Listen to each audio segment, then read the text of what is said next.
Yes, Beautiful. Reverberate. come in. No.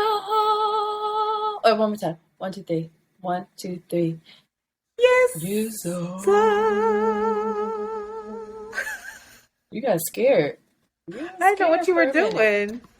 I was saying yes. What do you think I was gonna say? Well, I didn't know what note you were going to hit, so I was like, "Oh I God." don't know the notes either. I couldn't tell you a G from a C minor, Well, honey. I don't. I didn't know the girl bye. Hi. Hi. Hi. Hello. Hi. We legit have not talked. When was the last time we talked? We just had Girl, like a mini meeting before this, but before that, have we talked? it's been a while. I don't It's know been like a you week. anymore. Who are you? I Is don't everything know. okay? I don't know that either. Well, welcome to Around the Way Curls and our reintroduction in our relationship. I need to make one adjustment because I forgot to do something. I need to make sure that my Wi-Fi is on. So let me do that. Turn that Okay. on. Well, in the meantime, in between time, hi everybody. We are so happy to be back. We did a little reprise of. Girl, you use that word. I said, I don't know what you talk about, but surprise dub though. Go You don't ahead. know what a reprise is? What's that? Who says that? That's funny. In music, you've seen that. Remember when you used to get CDs and they used to have reprises? Mariah Carey used to have a lot of reprises where she would basically take part of the song or come back in and maybe change it up a little bit, but it'd be its own track. And also in theater, in musical theater specifically, when you're revisiting a moment and you're singing the song that was already sung, you call it a reprise. So we reposted an old episode, and that was our reprise. Well, I listen. I'm learning and growing every day. This podcast stretches me and expands me in ways that I am forever grateful and karmically connected. I bet. Give me some updates, Queen, since we haven't I talked. don't know what they are. Let me think about it. I Mm. went to New York and saw Didn't even see. Basquiat. Basquiat, Joe. Basquiat. Basquiat, don't embarrass I'm us. learning. And it was really, really, it was fun. I went with, took JoJo up there and she was unamused and ready to leave. But I know I planted a seed. I know I planted a seed in that child's brain. I highly recommend folks go to see it. It's beautiful because it was curated by his family. His sisters curated it, so it wasn't like an outside institution, and they just put together some of the images that they had in their own collection. They had this really dope installation of their house where they grew up, and I was like, it was dope. I'm trying to get off next week at some point, or the week after rather, to go during the week. You should go, and it's going to be going on for a minute. It's going to be going on for a minute. So that felt really, really fun. And then I went to go see my artsy boy's piece. He has a piece as well, which was just beautiful. Just beautiful, really short. You guys should go check it out. What do you mean a piece? So he did he was the director of photography for another artist's piece. But I learned something, girl, that blew my mind.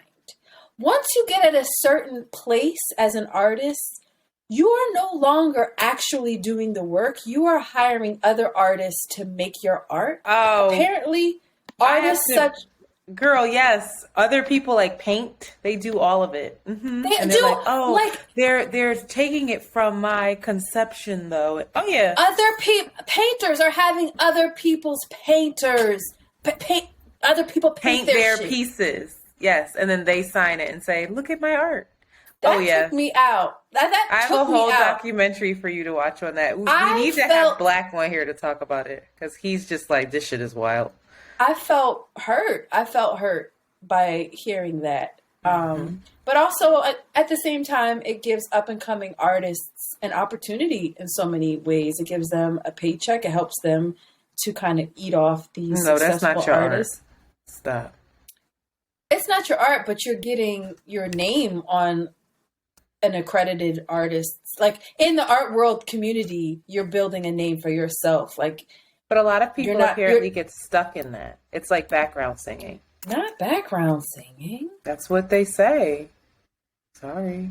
Anyway, shout out to my artsy boy, because he was basically doing the work of another artist, and it's at the David Nolan Gallery. And it was really beautiful. It's really quick. Just sit down and watch it. It's just like on a loop. It was a film, and I had a nice time in New York. And then I just recently went to DC. Oh. And I am reminded again that Philly is, in fact, a hopeless place. And it is a hopeless place for Black people.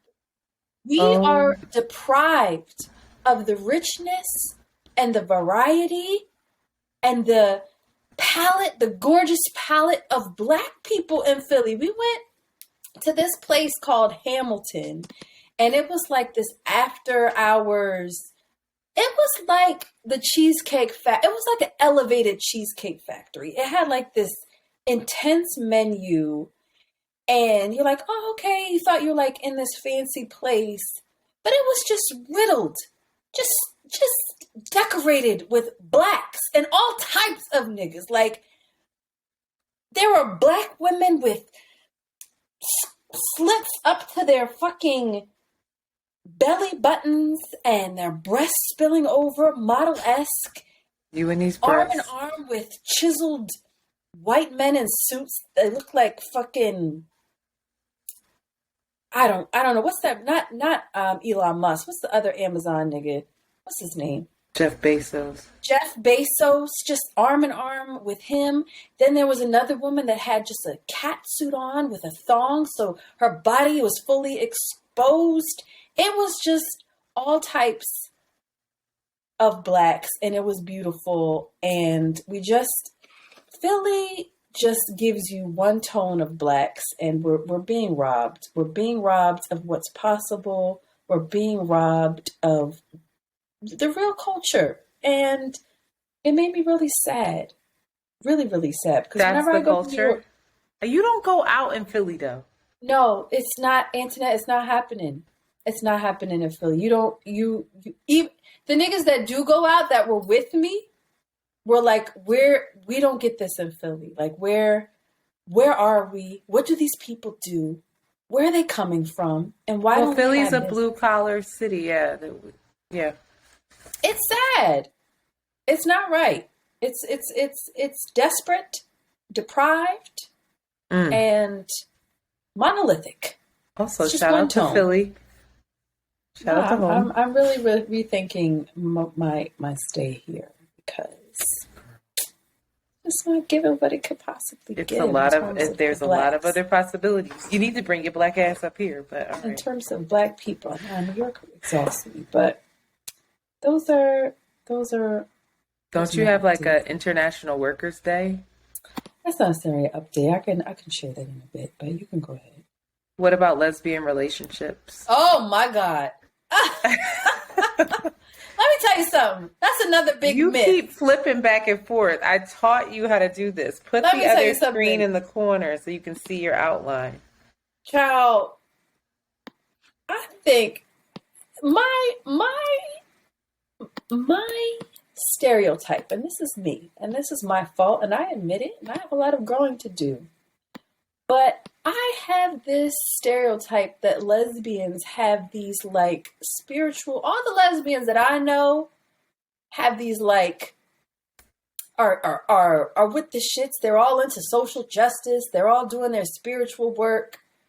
When I tell you, my neighbors, I have a lesbian couple. When I tell you the toxicity, when I tell you how many times I'm contemplating picking up my phone for domestic abuse,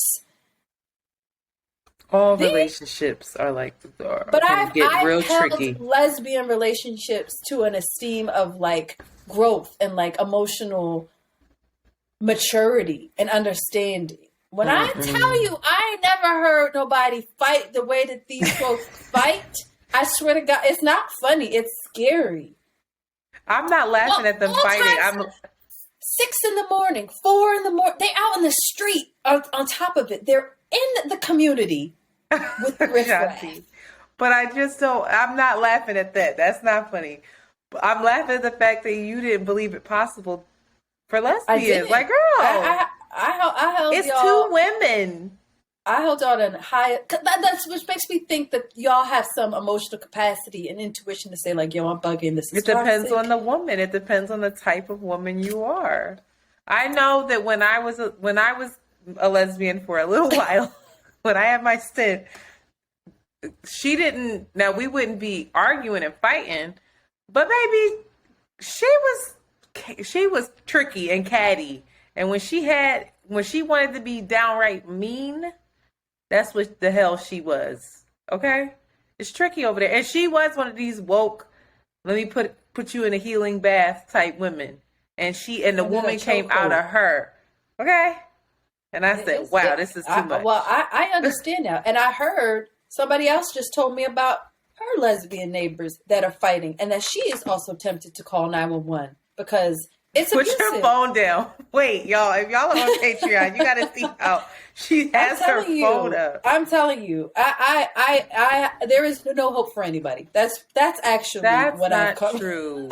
We're all just working through our shit. No, they are rolling around in toxicity. Just, and then I'll be like, and then I see him in the hallway, and I want to be like, toxic. I want to like pull the one neighbor aside and be like, yo, this is you could do better. This is bad. Like, I think you need to. Are you okay? Because That's what you should ask. You should just say, "Are you okay?" and the shame is because they No, know they don't be wilding. shame her. No, Just ask she her if has she's shame. okay. I know. But that's a really powerful thing to ask somebody. I'll never forget my dad walking down in our old apartment building growing up, and he knocked on the door when this woman was getting beat, and he was like, "I'm just checking on everything. I think I heard some noise. Is everything okay?" And he would do it all the time, and then finally she left him. I'm not saying it's because of my dad, but it would stop after, you know? No, I think they would jump me. I think if I went down there and knocked it, All right, we're is going to do it everything together okay? then. I here.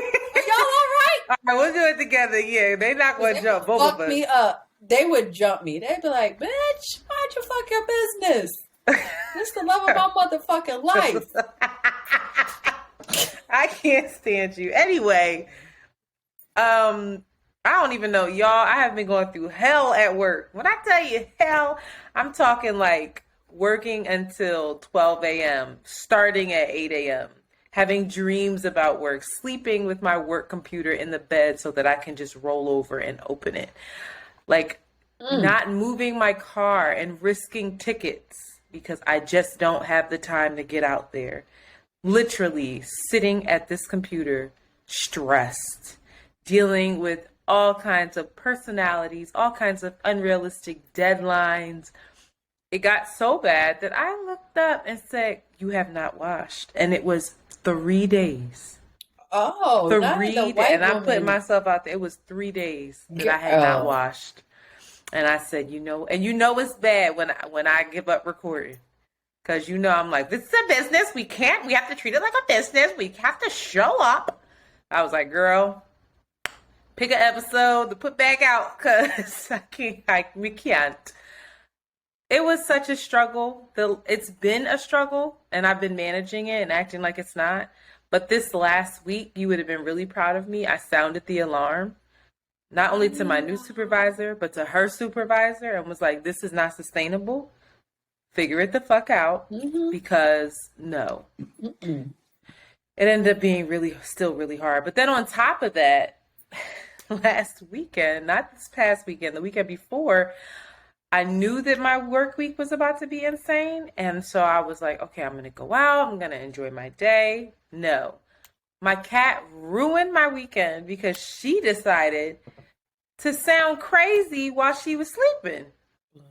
And I was like, I sent it to my family like, oh, she's so cute. And then my godmom was like, she shouldn't sound like that. It sounds like there's a grumble. Yeah. And I was like, what? She was like, I'm going to send it to my vet because she lives in Pittsburgh. You could do shit like that. New York, they're like, what? I'm not working right now. Fuck out of here. She sent it to her vet, and her vet was like, she might have an infection, upper respiratory infection. So what do? Shoot out of bed. Now I'm trying to get her in her carrier. I'm just running down the street weeping, literally weeping with this carrier. And of course, I have to walk like 7-8 blocks because I don't have a fucking parking space at my place. So all these people are like, oh my God, I hope she make it because they think that she's dying. I go to the vet, Shanti, and mind you, the people who I talked to on the phone, because I called around, they're like, oh, there's a urgent care for cats. Just go there. Well, this urgent care was no longer an urgent care. Now it was, you have to have an appointment. Girl, I got there at 11 and had to wait till 5 p.m. Meanwhile, your cat just fine, just... Girl, they checked her. She didn't cost me $350 for them to tell me she has a kitty cold. Who? Did you even know that there was a kitty cold? Anyway. You catch HIV too. It's tough I out know. there. I know that there's cat HIV. That's very sad. Yes, because they tried to get me to take a cat when I've got her to take an HIV cat. I said, I don't have the funds. I would try, but I don't. They try to have you take an HIV Well, because cat. nobody will take them. They just go to the ASPCA and nobody wants to take on that responsibility. It's so sad. But girl, I ended up going next door to this oh my God, terrible Mexican place. That food nothing was worse. shit. Nothing worse. I said, nothing what worse. in the fajita? This The tastes like food don't slap. It is upsetting. that tastes as bad as that ramen noodle salad them whites made me. But No. I was sitting there and I said, you know what? I'm stressed out. I had no makeup on. I just looked a disheveled mess. Yes, looking like myself in these streets, knowing I was wrong with this cat. With a cat with me. And I'm like, I know, I don't know if you have a problem with this. Do you have outdoor seating? She's in her carrier. I'm just waiting for an appointment. So they're like, cool. So they give me a margarita. I haven't been drinking. Drunk as shit. One margarita. I'm fucked up. And I'm sitting there and I hate the food. So I'm not really eating the food. And so I get up and I'm walking with her with this carrier. And it's a hard carrier. And I fucking fall. A mess. And I fall. You were a mess. Because I was crying too, so I was dehydrated. Did you have on sweatpants? And I had on sweatpants. I look homeless. You already know I had on sweatpants. When I run out the house, you know what I got on? Sweatpants.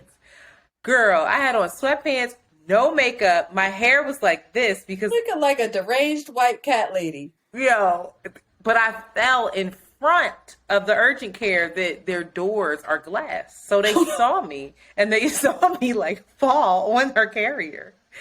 And so I was sitting there, they're like, are you okay? And they're kind of looking at me like, we might call animal services, like cat service. I was like, then I started thinking, I started getting super paranoid. I was like, is there a cat services? Are they going to take my cat from me? Anyway, she ended up being the fuck fine. Everybody kept saying, she's so healthy for a 10-year-old cat. And that was pissing me off because what's the word they kept calling her? Geriatric. And I was like, y'all gonna chill the fuck out because basically you're saying my cat's gonna die soon, and I just need y'all to know that when and if something happens to this cat, there will be no podcast for at least a month, because the way I couldn't even bring myself to answer my mother's phone calls. My mom was about to drive up here because she's calling my sister, was like, I don't think Antoinette's doing well. Barbara said that there might be something wrong with Blue, and you know that's her daughter. And I was I couldn't answer the phone. I was like, you people are asking me all these questions about my child, and I don't have any answers. Cat pets. It's real. People. It's very real. Like Blue has been with me. How old is Joe? 11? 12, yeah. She's been with me for 10 years. Like, this is my child. And the difference is, Shanti, is that she's still a baby. She's still a needy, fucked up baby. She's never I slept grew up. over there and she did crawl on my head multiple times and needed my head. Yes. So anyway, This is an aside, but I have not seen my Nigerians because they're all booed up and they ain't got time for me no more. And I knew it was going to happen. Dang. But I miss them. And if their ladies are listening, can you tell your homies that I would like the third wheel soon? Next up, I was out. My friends dragged me out. Shout out to Jade. Shout out to Mandy. Oh, and Jade and Mandy brought me to some girl. When I looked at the menu, I was like, what am I doing here, y'all? First of all, Crystal just texted me about the Sixers game and said, I just looked at the score. I hope you're okay. What a bitch. We were arguing, screaming at each other at Bedvine about the Sixers, but Crystal ended up coming out, Asante ended up coming out, but Jade and Mandy took me to this spot, child, called Catch Steak. I said, y'all. Do you even eat steak? First of all, no, because you know what? And I discovered something about myself. This is a long update, so we've been gone. I realized that I don't eat steak because I don't feel that steak is for the rich in my mind, which is sad because my mom would always say, oh, that's too expensive. We can't eat that because we didn't have a whole bunch of money. So I've always associated steak with this like lavish lifestyle and just being a little too ostentatious. And so now I just immediately looked for chicken on the menu. Bitch, you went to a steakhouse and looked for chicken? Girl, I did, and it was no chicken. Basic Antoinette. But let me tell you, girl, she got like Wagyu or some shit. This shit was $100 and some a plate. I had 2 little pieces of the steak. I said, the fuck? That bill was retarded. She got all this something. What is it called? When your shit's not cooked? It's like the tuna. It's not tuna tartare. It's a beef tartare. No, it's a C word. Cacciatore. No, but Corcorica. I know what you're talking about, though. You know what I'm talking about. Anyway, these fancy hoes. Then we went to get tea afterwards, and I was like, I can pay for this. So I was the broke friend. Steak is just a way to cause congenital heart failure. Like, yeah, I mean, it was fine. Which is for fucking raw diet. Gwyneth Paltrow will show you how to fucking live a lavish life, nigga. Eat this raw vegetables cooked at 240 degrees, nigga. That's money. It was fine. But the other thing, too, is that we didn't have a reservation on, and I had on Timberland boots, which brings me to my next thing. I had on, but I looked cute. I had on like it was just like a black top, my little jeggings. They weren't sweatpants, but I did put some Timbs on. And so as soon as we went, the guys kind of looked at me and was like, y'all got a reservation? And Mandy being Mandy was like, excuse me, and such inside. And then this person, that person, she said, oh, well, we're going in there to talk to them. Pardon. Like, she's just on some, you got to act like you belong there, you know, if that's where you want to be kind of vibes. But I say this because when I was meeting up with them, I was walking down the street and this man was like, excuse me, miss. And so, you know me, my ignorant ass, I like roll my eyes and look. He's like, I don't mean no disrespect. You're a beautiful woman, but you got some big dick energy. And I was like, also, thank you. It was weird because I was like, actually, I kind of fuck with that a little bit. I kind of fuck with it. Yes. And it didn't make me mad. But then, of course, in the back of my head, I'm thinking, well, I guess it's better than little dick energy. But Mandy always makes fun of me because she's like, you're either like a peasant at the farmer's market, or you are a lesbian. So you gotta like, that's why you're single. In terms of like how I present. So we're out at Bedvine, and girl, you would have been so proud of me. I did your little thing. I didn't smile. So this guy was walking up, and I looked. And I was like, oh, he's handsome. And he kept walking. I was like, oh, he's very handsome. And then he kept walking up, and then I didn't turn my eye. I didn't break eye contact. Yeah, nigga, look at but this. I didn't smile. He kept looking. And again, we were in a group of people. So it's intimidating, like walk up to a very loud group of people. It's intimidating to walk up to like somebody in a group. So he walked by me and kept going, but I gave him that look like, don't play with me. Like, I'm looking at you, because he gave me I'm looking at you. And I gave him I'm looking right back. But he kept walking. And Mandy goes, she's single. Excuse me. She's And then I like put my head down, like I hate her. She's like, bitch, you need a friend like me. And what does he do? He walks right over, hello, in front of everybody. So everybody's like, and I'm like, let's walk over here. Girl, he got an Android, but it's okay. I was like, green bubbles.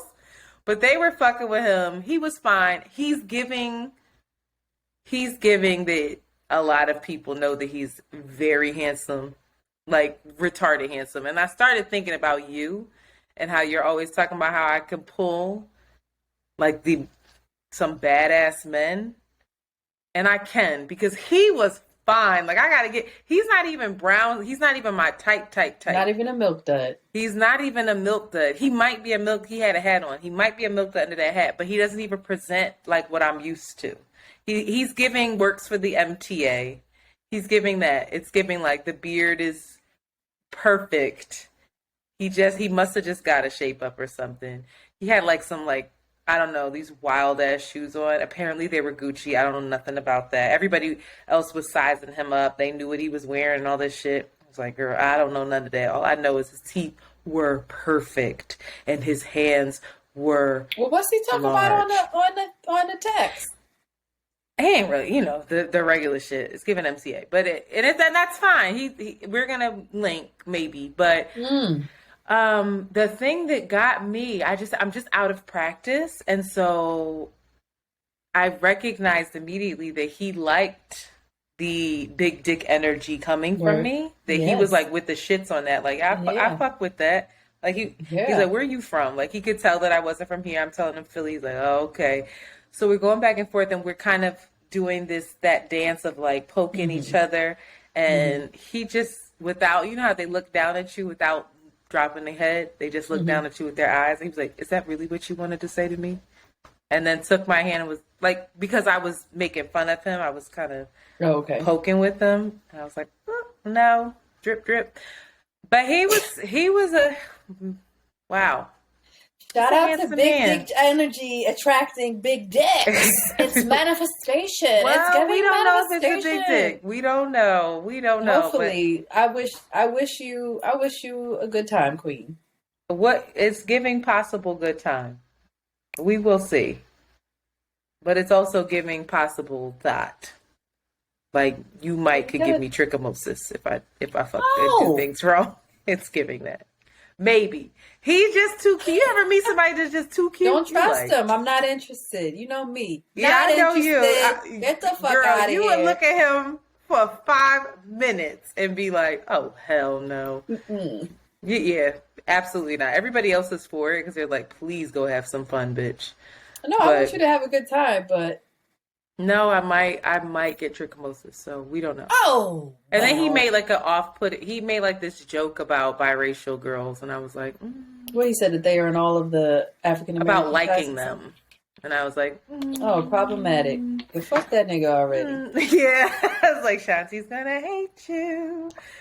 But anyway, let that be an unspoken truth. Don't say that shit out loud. I was like, as soon as he said it, and Crystal was over there at the time. I like biracial girls. No, he was like, oh, okay, I specialize in that, and I was like, what? I wish you hadn't told me that. I know. When he said that in front of Crystal, and she said, all right, well, that's where I'll be headed out, and just walked away like, good luck, bitch. But he was like, no, that's a joke. That's a joke. Apparently, like, his daughter's mom is biracial, so that's why he said that. But I was like... His daughter's biracial. He's like, that's a joke. I only fuck with white women. I like faking biracial. That'll be what he reveals. He probably is still with the woman. Oh, gosh. She probably bought him no shoes. All right, next up. It's late. We already half an hour into this bitch. So listen, y'all, as you can see, we're happy to be back. We're happy to be talking. Please, to all the new listeners, we see y'all, we hear from y'all. Please feel free to rate, subscribe, and share Around the Way Curls. I'm seeing the the feedback on Apple Music, on Apple Podcasts. And like us? They like us or whatever. And that goes a really long way. That helps us so much when it comes to making deals, securing ads, growing algorithms, and all the things. I want to also point out, and thank you to the listener that pointed this out, that you can also now rate us on Spotify. So please, if you're listening on Spotify, rate us there. If you're not listening on Spotify and you have Spotify, just go ahead and rate us there as well. Takes about 2 seconds. We would really appreciate it. But yeah, shout out to y'all for joining us. All right, let's go into hot shit, Shani. What about telling us who you want us to see us collab with? Is that something that you want to talk about? Yeah, I did write that down. And also, let us know who you would like to see us collab with. We have a bunch of collaborations coming up that we think that you'll be very happy about. Shanti's coming up to NYC. We're going to record in person. So we are going to front load a lot of episodes. And yeah, we have some exciting guests, but really curious to know what other podcasters, what maybe artists, whoever you'd like us to have on, because we are looking to collaborate with our fellow creatives. We're also excited about seeing you guys in real life with our first live show in Philadelphia, Philly. I talk disparagingly about it, and I won't take it back, but I'm from Philly, so I can. But we would love to see everybody at the coming Roots Picnic, June 4th and 5th. We will be there on the 4th, Saturday, first live show. Tickets are available at therootspicnic.com. It has an amazing lineup. People are going to show up. We've been locked up for a long time, so this summer it's going to be a blast. And it's right around the corner, child. So get your tickets while you can. Yes. Also, shout out to all of our Muslim brethren, sistren, non-binary folks. Happy Eid. It's the end of Ramadan. The fast is over. And folks are just showing up and showing out. And I was reading that major corporations are like catching on to this now. Like Target has all of these Eid offerings, and the West is now figuring out a way to, profit off of religion and religions of the East. So I think that's a good thing. Representation matters. Shout out to all the cards. Sable will be doing the same. We should have a sale. I should have had a sale. Next year I will do better. But it's a very big and special time of the year. So shout out to all of our Muslim folks. It's also May Day. Antoinette, do you know what May Day is? Like we're going down, like May Day, or what? It is actually the original Labor Day. That was created by Marxist socialists. So of course America was like, we can't actually celebrate that. But the rest of the world does celebrate and honors this day, and they get together and not necessarily protest, but bring awareness around how to make sure that laborers, the working class, is being honored and moving forward with different initiatives. In the 1904, the major initiative was around the 8-hour workday. So May Day is a big day. It's actually very historically impactful. I think we should all work around creating a 4-day weekend, even though 4-day weekend or a 3-day weekend? 4-day work week. And shout out to America for being like, no, we ain't actually going to honor that. We're going to create another Labor Day. But the origin is socialist Marxist roots. So power to the people. Happy May Day, everybody. Get it together.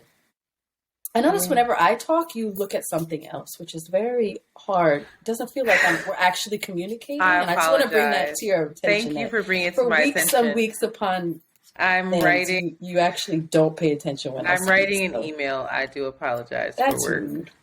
Shouldn't do that. But I apologize. They're popping up on the screen, but I will not. I just turned my phone around, Queen. Sorry that I have a very demanding job. It won't happen again. Other hot shit. I watched What? I noticed that you cut me off. What were you Oh, about no, to you're say? just gonna pick things. Okay, all right. Okie dokie. What? What were you about to say? I'm sorry. You can go ahead. Marina Abramovic. I hope that's her name too. I bet I said that shit I'm right too. gonna say it, so thank God you said it.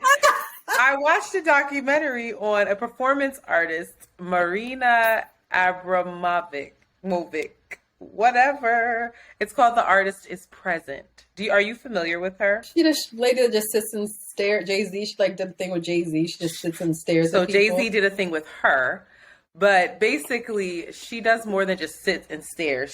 Her and her former like lover and husband, I believe, they were incredible performance artists, right?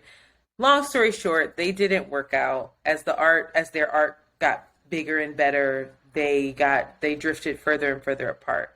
They have like this famous picture or this famous art piece where she's leaning back and she's holding a bow and has an arrow pointed towards her heart, and they're just staying there like that. And if any one of them moves, the arrow will pierce her heart. Oh, but it says so God. much about love, right? And so like, yes, a lot of people will be like, what? They're just sitting there staring at each other. That was what I was thinking until I watched the documentary. I won't spoil it, but I really want to encourage people to watch it and stick with it. I cried at the end. I really wish that I could have seen her at MoMA. There's something about this woman that when she sits, it's not about her just sitting and looking at you. It's about being seen. And this woman, all of these people come to sit in front of her, and she sits there for hours, for months. She did it for months. I mean, we're talking like 12-hour days where she's sitting in the same position. She has all kinds of issues with her back. She's not going to the bathroom. She's not eating. She's not anything. It's like ruining her health to do it. But she's doing it so she can sit and be present for these strangers. And so she closes her eyes and she looks up at them. And then some of them will cry. Some of them will smile. But you have to see how she looks at them. And she'll see something in them. And you might see her like, she's just like, I can see people's souls. You could see deep sadness. Is she, she's talking in the interview? Is it just about her, or is she engaged in the No, she's engaged. documentary? She definitely had something she helped produce this doc, definitely. But her lover was the person that she used to sit across from for the hours and hours and hours. When they broke up, her husband, she started doing it with other people, right? The whole point of all of this is to see how you feel in the moment. If you're present, what does it bring up for you? And there was a point where they do reconnect in the film, and he hadn't sat in front of her for years to do it. They were the staple people, and finally he sits in front of her. And the whole thing is that she doesn't move, right?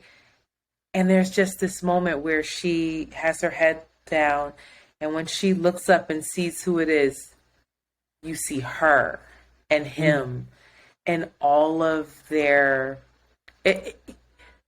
emotions, their love, their feeling, their pain, their longing. It's captured in like 3 seconds.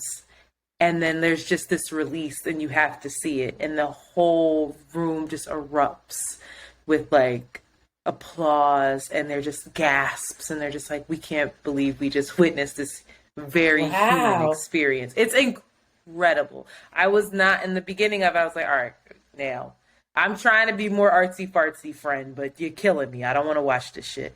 But it is absolutely incredible. Incredible. Yeah, and yes, she did some. Jay-Z asked her to be in his what was that, Picasso baby video, and he never paid her any money for it. He was supposed to donate to her thing. I think he probably fixed it now, but she did come out and say he was supposed to donate to my art institute, and he never did. Damn, Jay-Z. God damn it. But yes. Speaking of incredible art, are you watching Atlanta? No. When am I going to watch Atlanta? I watched this documentary like 3 weeks ago. wish we could talk about this. We are. I'm going to watch it, and we're gonna talk about it with our guest that we will have on in 2 weeks. This episode this week is just probably one of my favorites, but they're just doing incredible work. Like, I thought you had been watching it, so I would talk more about it, but I won't even mention it. Well, I'll wait till more to come, because I have to catch up and watch it, and we'll talk about it. Another artist that I really love is Duran. Now, Duran got big on social media, and Duran is an incredible singer. But like the social media singers, I don't know. You just don't. Duran, I'm looking it up. I'm not looking away from you. I don't connect as much. It's just something that you just look at, but I don't necessarily really take in the skill and the amazing energy that they give off. But when I went to DC, I went to see him perform. Duran? No. Duran, it's not on social media. It's a black. No, you just have to look up. Maybe he's not on social media. He is. It's definitely on social media. Anyway, sorry, I derailed you. Anyway, I saw him perform amongst some other performers, but he is a motherfucking star, and I just wish him so much success. His energy was just dynamic, and he just carried so much of the performance, and it's so much is lost when we're just not able to see people in real life, in real time. Social media and just these videos don't do it justice, but shout out to Duran. In the links, I will share his actual handle, but you definitely seen him before. Black, white, who is he? He's black. He's black queer guy, amazing singer and performer. He may be at the Roots, actually. He may be at the Roots. Yeah, I'll look. But skip this next one. Go to pop culture. Your queen right now. This is old news. I am not up at all in terms of what she lost today. They threw her suit out. Yes, I should have said. I just want to talk about Black Chyna and the things that came up, the ghetto and the beauty and the revolutionary acts of black. Don't count this black woman out. The fact that you think she's revolutionary, I can't. Tell the people why you think she's revolutionary. I found out on the Shade Room or something that Black Chyna doesn't have a bank account. This nigga does not have a bank account. And what was the other thing? It was just the fact that she has she has 26. How do you have $26,000 purses, multiple purses with no bank account? What kind of covert? Fucking off the grid. She's hardly off the grid. And then you said that she was a revolutionary because she was trying to take this white man's money. She is. She's trying to. She has these white people paying for her lifestyle and living a pretty. I mean, I don't know the quality of her lifestyle. She may just have a bunch of bags and she's living somewhere. I mean, she don't have a fucking bank account. Do you know? That makes How me do you sad. make any transactions off of PayPal and Cash App? I don't know, but in terms of she needs to get a Venmo commercial done. Romanticizing getting off the grid, right? Like getting out of having a bank account, because when the system fails, all your money's tied up in the bank. They can do whatever they want to do with it. Like get off the grid. Get these white people to get reparations, like all these talks that the liberatory statutes. You think that Black Chyna is off the grid and is getting reparations from the Kardashians? But do you? No. If you don't have a bank account, Black Chyna there's no way to track her money. She has like reality shows and everything. The fuck else? Like, what are you? No bank account. Where is that money going? The government can't track it. No, maybe she doesn't have a personal account. She has to have business accounts. Girl, Shanti. She hasn't, but even if she has business accounts, right? Her personal assets. They can't. Niggas try. This is what the rich are trying to do. You can't touch me. There's no trail to my money. She hasn't paid taxes in 5 years. I nigga, do not want Around the Way Girls listeners to think that we are telling them to live like Black fucking Chyna. Listen, but we do. Everybody's like Black liberation, reparations. Get these white people to give you all of it. Is Black liberation. Get white people to give you all this money. Listen. Yeah. Listen, women don't have to take care of their kids if they don't want to. Feminist, approaches to life and mothering. Wait, go back. What? She don't care of her kids. She don't take care of her kids either. How do you know that? Rob says it. Rob's like, I take care of all these kids. You only see her once a week, twice a week, and that's her business. Because as a woman, she can make choices. The roles are reversed. He's taking care of all of the domestic duties while she's living her life. Y'all, I having think that autonomy over her body. We're getting a sneak peek into what Shanti really wants her life to be like. She doesn't want to take care of her fucking kid. Everybody doesn't want a bank account. Getting off she wants white men to buy her bags, and she wants to steal their money and call that freedom. It's Get reparations. out of here, yo. It's reparations. It's her form of it's her form of freedom. She not just like Black Chyna who's to say free woman ever. Her well, name is Black about Chyna. Yeah, I can't. That nigga does not look like herself either. Like, what are you even? But it's her mother for me. Tokyo Tony. I think that's her name. They're living their life. I'm telling you. I think her mom's name is Tokyo Tony. Like and Black Chyna. Guys. It's transracial at this point. No, they are far ahead of their time.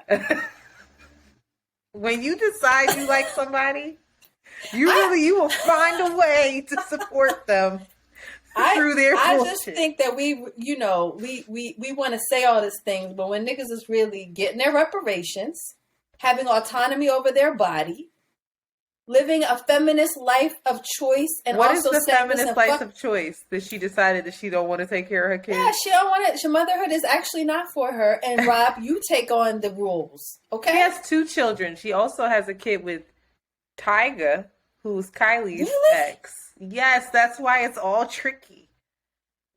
It's very weird. That's why it's convoluted, yo. And apparently she's like whooping ass or threatening She was threatening to kill them. She threatened to kill a lot of them. It's the ghetto over at the Kardashian house. He got scars on his body. It's basically like my next door neighbors. That's what I'm saying. Like, how many times is the police being called?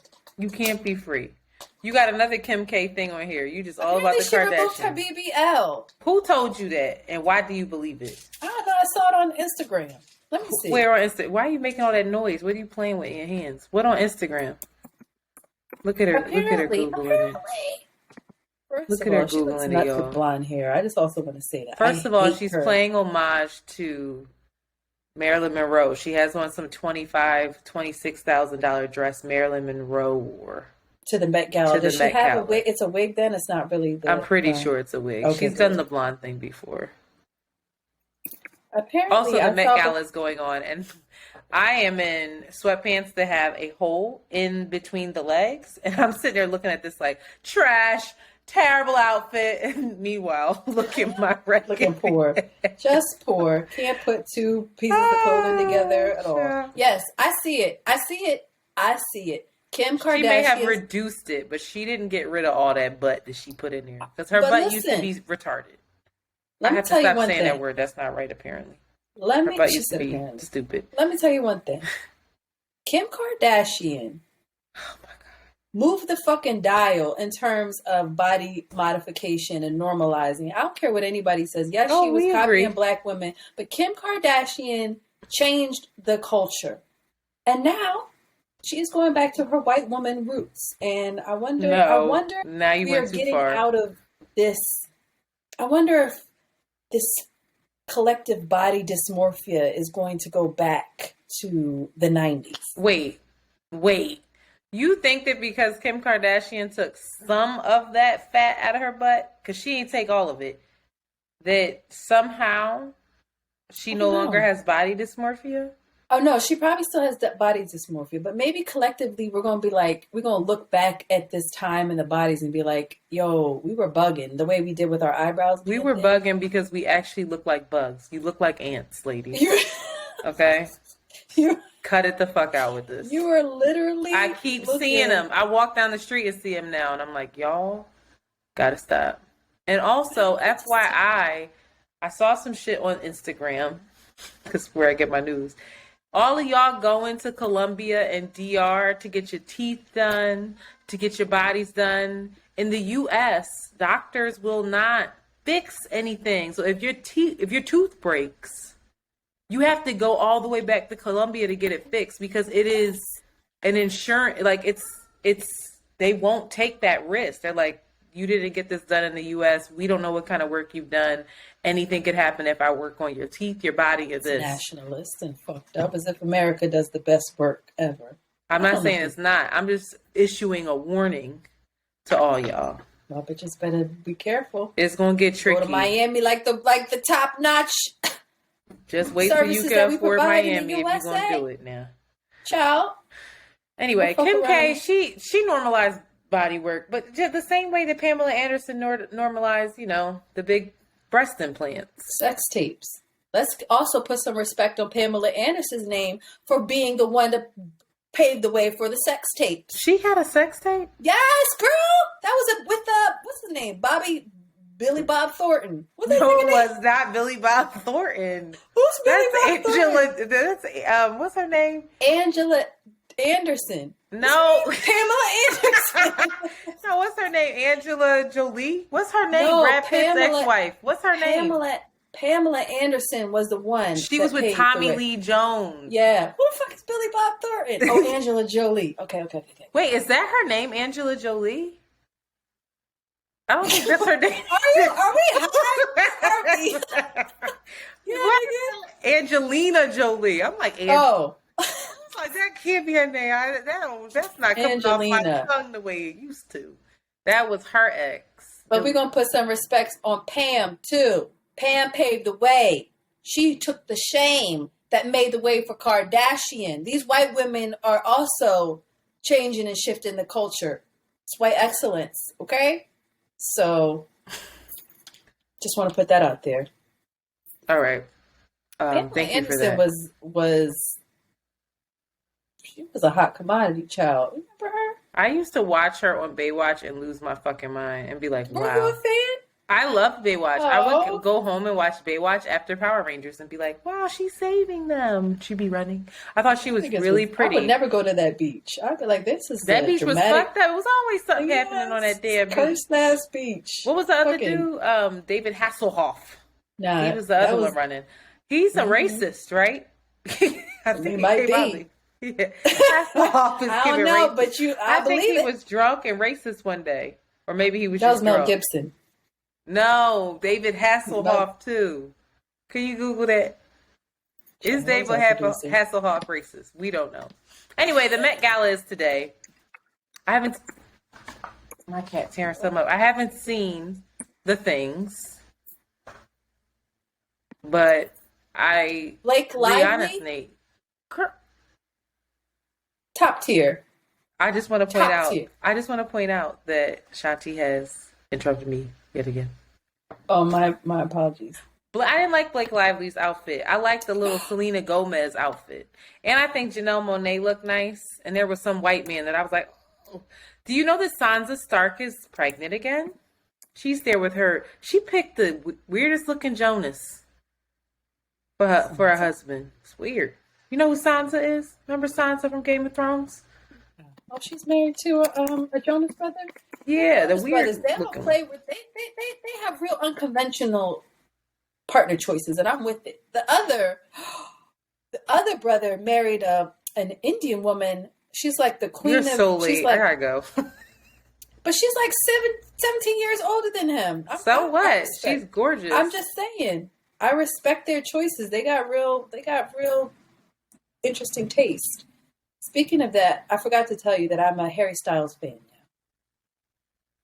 now. I love Harry Styles. Why? And He's dynamic. I think he's a rock star. He's just a rock star. I don't know nothing about that man. Song. Well, he's also dating a woman 10 years his senior, and I love that for them. I love it. These men are Maybe I need a young man. Get you a 23-year-old. Sounds like hell. But... Never. Politics. Come on, China. You talking about China. Have you heard about China? You stuck on China. Black Chyna and China. Go ahead, girl.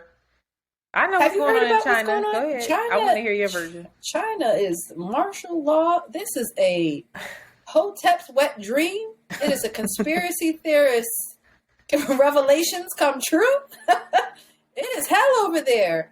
Apparently, they have zero COVID protocol. They have all the COVID protocol. They have zero COVID tolerance. Where people are stuck in their homes for.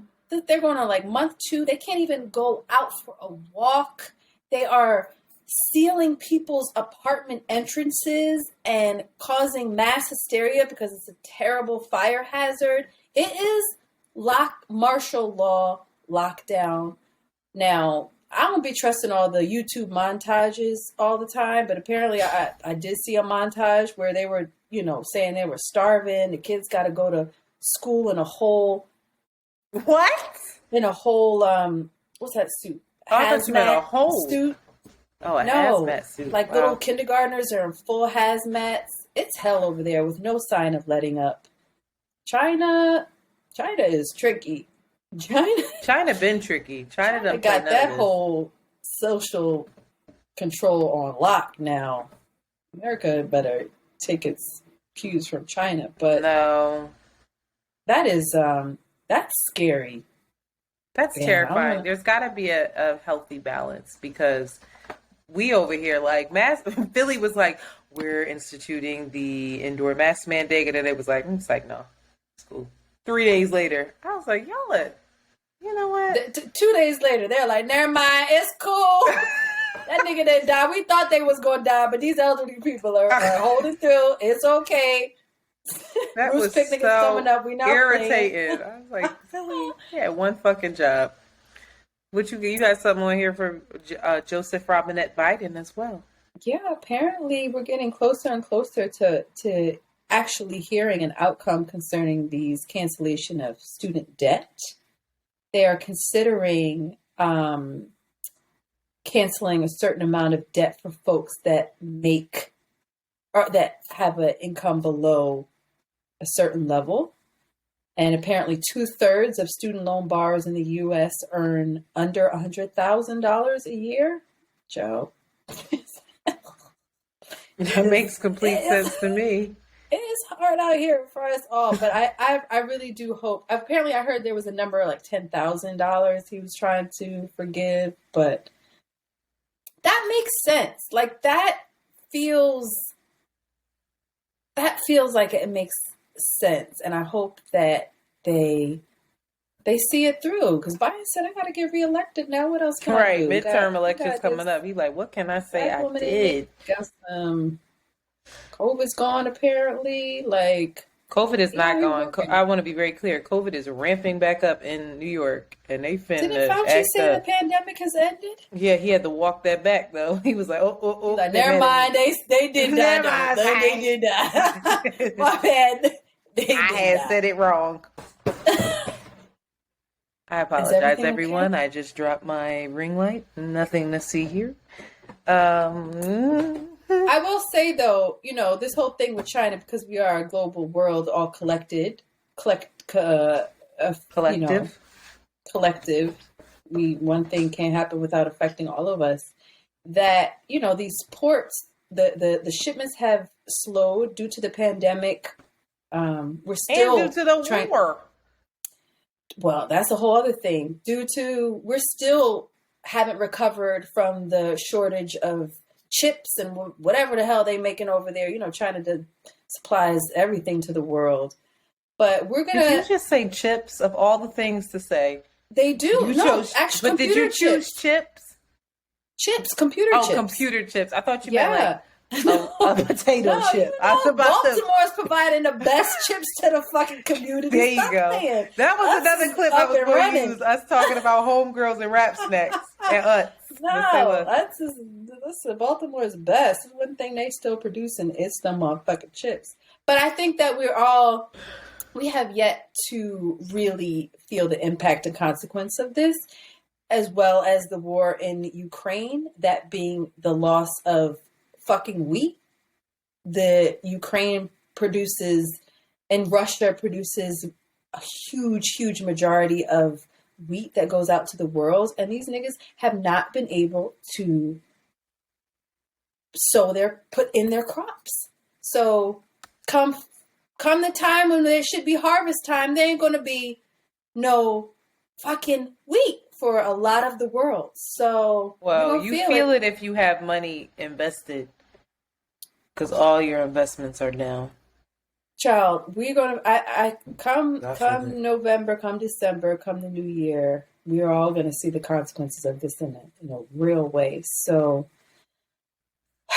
you better start hoarding your wheat and flour and shit. Get your canned goods together.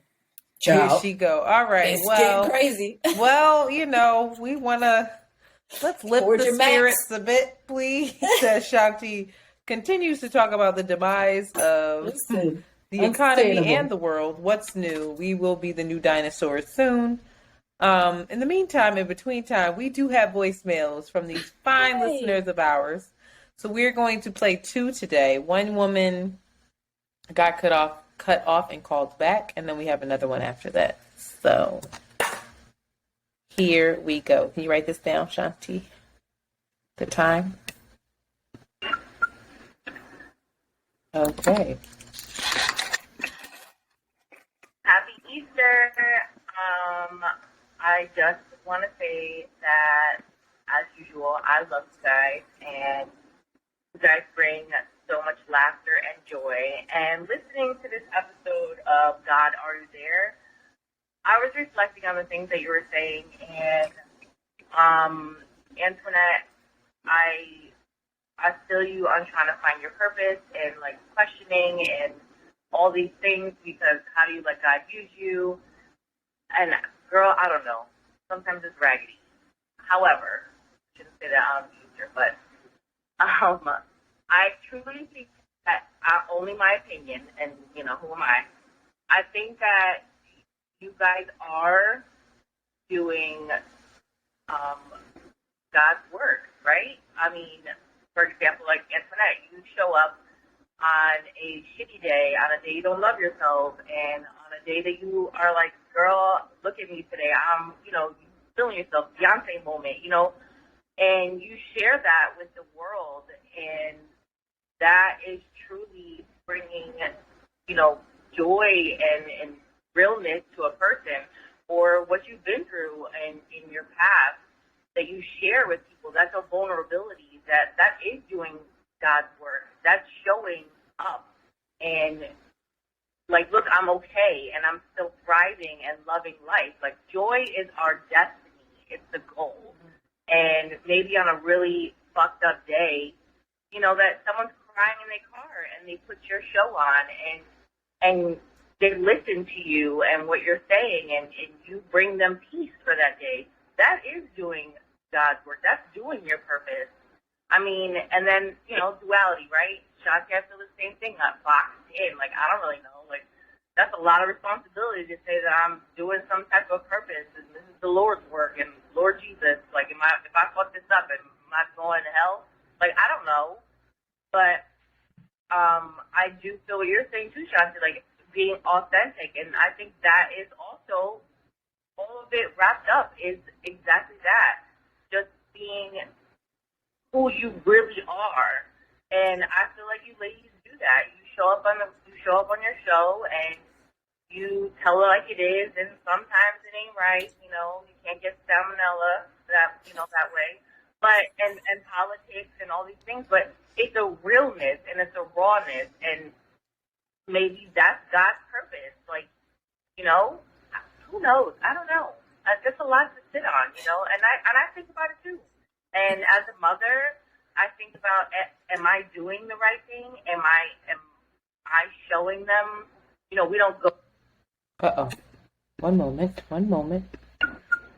So I got cut off, and I don't know if I was talking too much and rambling, or that was the Lord saying to shut the fuck up. You know what you're talking about. But anyway, I just wanted to say one thing about Antoinette going, when you said you like church, and yeah, the white hymn. You know, that's hard too because you struggle. I went to church like that my whole life, and as a Hispanic, that is like the way of life. But Lord, that was so damn boring. Lamb of God, you take away. Yes. Like that. So I say all that to say, I think that you guys are doing, you know, some of God's work. Maybe you have a bigger purpose. I have no idea. I don't know him personally. If you do hear something, let me know as well. But you guys do bring joy to people, and that is legitly what I think in the human experience and in life, what we are here for in a sad day and a down day is having someone or something to ground you and bring you back. Like, it's going to be all right. Like, it's ghetto here, but there are people doing the work. So keep showing up and being y'all. Y'all are amazing. And I love y'all. I feel like we're friends. I feel like I'm talking to a friend right now. Have a great day. Happy Easter. Oh. Yes, calling on the Lord's Day, on the resurrection. I don't know if she said her name. Damn. But shout out to you, sis. That was nice. And us figuring it out. I love when callers call and just be like, I don't know either. And process it too. Like, maybe. Wait. Yeah, I think I left that episode too. You kind of stumped me when you were like, I think that I don't know. I was like, I don't care what my purpose is. Yeah, but I think that what you said though, being your authentic self, showing up as your authentic self, and figuring out what that is, because you don't always know, right? I think there's a lot of trial and error, but I do think along the way, like she said, if you can make this or that journey easier for the next person, maybe that's all it's about. Maybe. Or maybe we're just in God's like reality show and God is somewhere with the television clicking between channels, laughing at our asses. I used to also think that when I was little. I don't know. But there's one more voicemail. We're going to listen to that as well. Okay, so I'm very nervous leaving this message. This is Yolanda from Virginia, a.k.a. Yo-Yo Plants on Instagram. I just wanted to say about the latest episode around Zaya kissing her boyfriend in public. I think that the shame around showing affection once you become a teenager is, like, really bad. Like, why is it that when we're kids, we can give kisses to family, friends, people kiss us? Like, sometimes the unrequested. It's like affection is normal, and it's so like it's given a lot as a kid. Like, you're always getting hugs and kisses. But as we start to get a little bit older, it becomes like taboo. It's just don't go kissing that boy in school, or don't, do this and don't do that. And, if you do, say kiss someone to Shanti's point, then you're fast, or you're a hoe, or you're out there. I think that giving your little boo a kiss, trans or not, should be okay. Like I said, Zaya wasn't tonguing the boy down. For me, I guess this hits home because my older sister had a baby at 14, so my parents kept an extremely tight grip on me. They never discussed affection or good touch with me. This led to me experimenting with men and women, sometimes just out of defiance and sometimes out of curiosity. I love Shanti's point around letting go of the tight grips parents can have on kids. So those are just my thoughts. I love your podcast. I'm an active listener. I love that y'all are active on Instagram. Y'all always respond to my Instagram posts. I appreciate it. Thanks, y'all. Keep being great. Yolanda. Great feedback. That is great. It made me think about when you brought up how your partner, when we were talking with Good Moms, Bad Choices, and how we were talking about touch and fuck boys, and how you brought up that your partner mentioned you get so much touch as a young boy, and then all of a sudden it's taken away from you. And so the only way you can find more touch is through it's through various kind of sexual, quote unquote, adult interactions, instead of still being offered that kiss and that embrace. Yeah, or just recognizing you just want to be touched. Yeah. Child, yeah.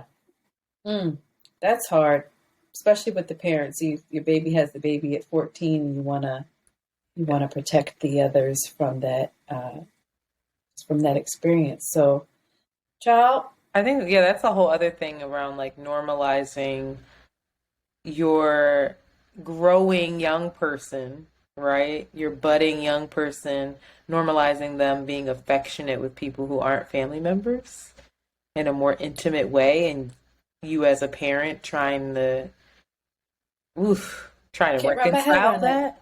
Can't wrap my head around that quite yet. I can't. I know you got a 12-year-old. I can't. No, I don't know if I would. I don't know how I would feel, and I think we talked about it, but I don't know how I would process that. Listen. Let me tell you one thing. I'm sorry. Go ahead. One of my biggest pet peeves is seeing 14-year-olds in the street, middle schoolers fondling each other. I don't like to see. When do you see middle school? I don't like to see fondling each other. The little girls, the little girls like leaned up against the boys, and they're like touching each other. And a sexual way, they're just holding each other, like they're booed up, cuddled up. Yeah, for some reason, I think maybe it just triggers me or something. But I don't like to see young girls being pawed and touched in public by these young boys. It makes me cringe, and I have work to do, but I think that young people exploring their sexuality is natural. I think that it isn't something that should be repressed, but I think it's a very slippery slope. I don't think that 14 and 15 and even 16-year-old kids should be having sex. And it's a strong urge, and it's there, but I don't want my daughter to be 14 and be having sex, because the consequence, it's not the act of sex, it's not the act that they shouldn't be exploring their sexuality, but the act of sex is so consequential, and it's like, it blows your mind. It takes up so much of your time, and it invites so much emotional, heavy stuff that I don't want her to be dealing with at 14. I don't think anybody's disagreeing with that. I think it's interesting when you said pawed, because when I don't see 14, 15-year-olds often. We're getting pawed. No, I'm never outside. When am I outside? But like, I do see them. I live by like, a train station. I see them. They might be holding hands, walking down the street, or sometimes they're leaned up against something. The guy has his arm around her. I don't mind that. Yeah, what is this pawing? He's like touching her breast, or like, I don't like to see them all over them. What is going on in Philly? I don't like to see the young boys, and it's gender. It just triggers something in me, because I know that they hot in the pants. He got a little boner in his pants. She probably panties all ruined for the day. Like they ready to skip hooky and go start some shit. That's a whole other podcast, and I'm gonna work through it. But very against teen sex in so many ways, and a lot of 14 like young middle schoolers. Well, 14 is high school, but I hear you. Also, I think it's also maybe linked to you having sex at that age and you knowing firsthand. Oh, I know it. Yeah. I know it. It just takes up so much. I wish that wasn't where my energy and my time was. I wish that it was somewhere else. I wish it was. I know it. And then you just start dealing with heavy emotions, because sex is It's not for play. It's just not. Unless you're trying. Unless you try unless you try to play. It's one person on this podcast ain't had sex in 2022. I'm saying. Hard. I'm saying, unless you try and play, but it's not for 14-year-olds. You don't have your brain's not formed yet, child. No, your brain ain't even for you, right?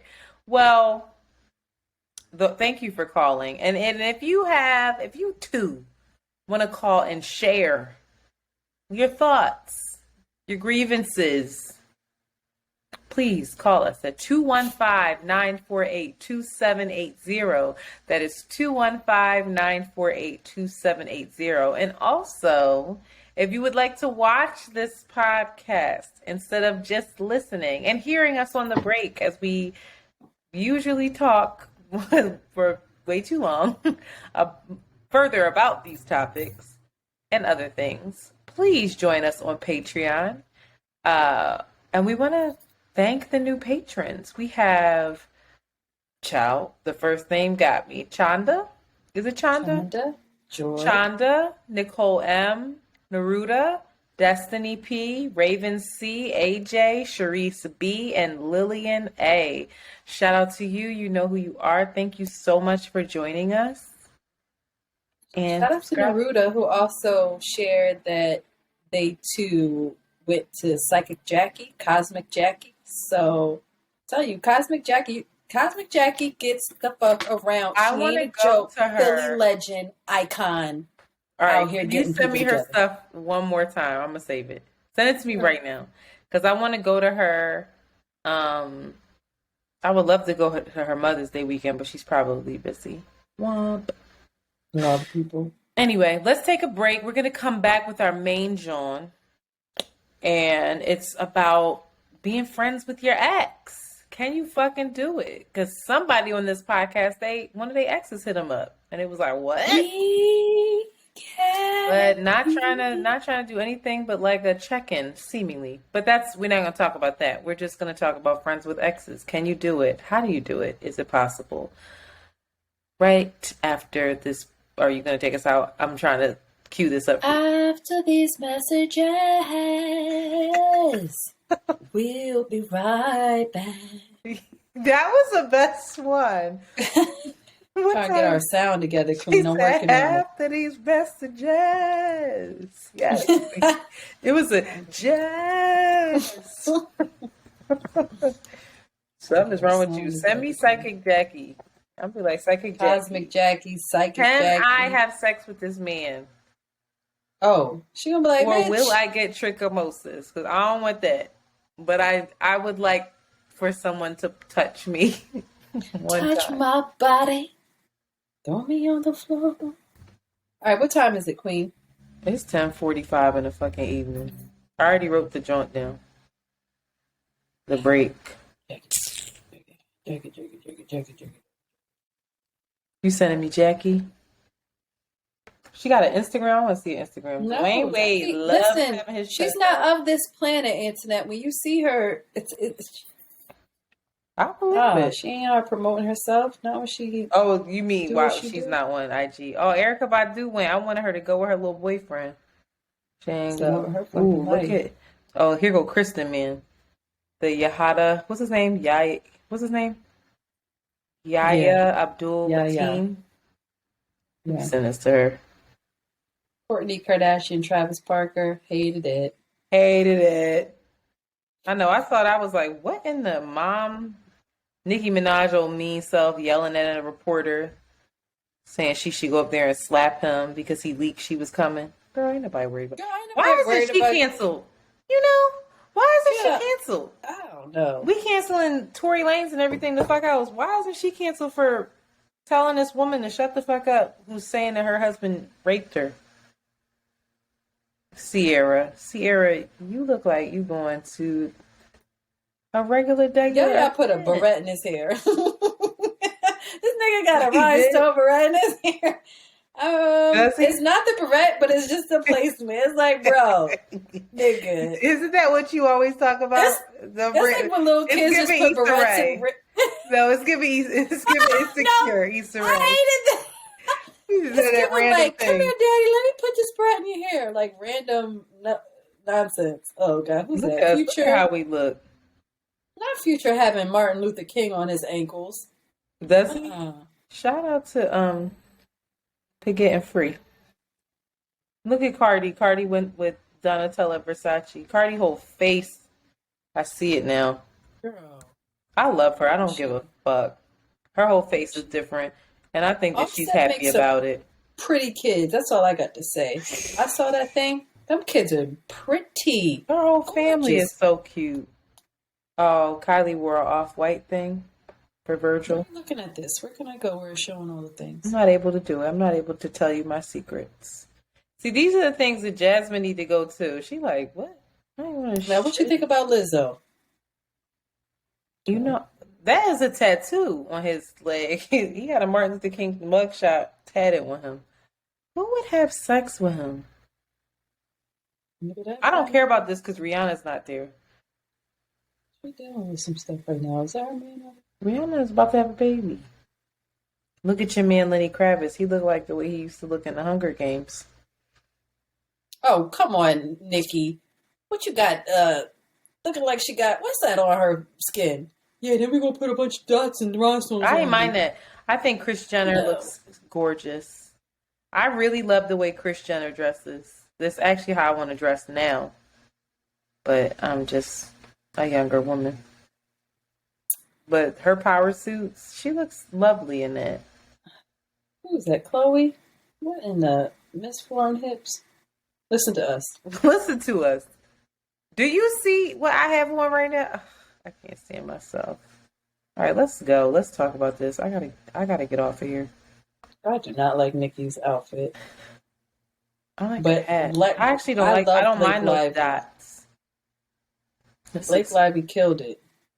You hype as shit over Blake Lively. I am. Oh. Oh, and Regina King hosted it, which I feel is... She hosted it? Yeah. My Wow. Lord. That makes me happy. I hope they lifted her up. Because you know what's crazy? The other day I asked myself, damn, I wonder how she's doing. Nobody's said anything. Sarah Jessica Parker went, but she I saw it. She loved that little flannel big dress. but she's done so much on Sex and the City. Is no wow factor anymore. You know what I mean? It's like we've done seen so many big poofy outrageous dresses from you, girl. All right, you ready? Go ahead. Questlove. What you got on? Let me. Well, I'm tired. Let's just end it. Like permanently? Could you imagine when will we do that? When we gonna be like, you know what, y'all? You know what? If I ever get pregnant, sit up. Be like, Around the Way Curls is on a hold indefinitely because I'm pregnant by this random man who worked for the MTA. Why do you say MTA? Because I know $5 says he works for the MTA. It's giving. I'm telling you, next week I'm gonna confirm it. It's giving MTA. And it's giving like he's fine. He's fine. There's things where I'm like, what the fuck did you just say? But Yeah, okay. girl. Nah, he ain't giving, but I think. Anyway, I don't know. He's not I'm giving going to what you know retract it. I'm not going to judge. He's not giving what you know I want, but he's giving. He could be someone to have a nice time out with, maybe. That's what it is, Antoinette. The judgment that you feel is these men aren't giving what you want, and I'd be like, oh, why is she entertaining him when he's not giving what she wants? That's what it is. Because you just I said haven't it. been touched in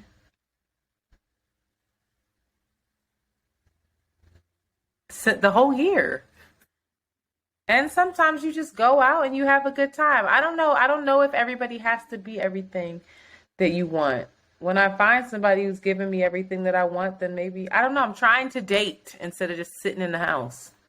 That's what everybody's telling me to do. They're like, he doesn't have to be your husband. Just go out, have a good time. And if you can have some play, I might I'm not here have for the play. I know that, which is weird. Why are you here for the play and not me? Because I know that you're drink. If you're separating it, but if it's somebody that you like, We have to talk offline because I had specific names. I had one person in mind where I'm like, he wasn't giving what you want. Like that nigga. Wow, that's amazing. Are you talking about the one who? Okay. Yeah. I mean, he's talking about he's going to go to Costa Rica for his birthday. That's a good sign. Okay, you travel and you're not going to DR or Miami. Oh, no, I'm not talking about him. No, I know who you're talking about. But good for him. You're expanding that nigga's life. I'm telling you. The other one, girl. The other one hit me. Yeah, we got to talk offline. Because I was like, I think I did call you. You didn't answer my call. I wanted to be like, it is given. You know what I've been saying is given. Well, I'm telling you, and I'm just like, would you be able to remember accept Dungeons that? and Dragons? Yes. From Stranger Things, right? Mm-hmm. So, this is kind of cool. Or it's like, is this like a beard thing? Like, that he was hanging out with a bunch of adult men to play that. And I was like, well, how was that? And he was like, well, we only did character development today. And I was like, oh, okay.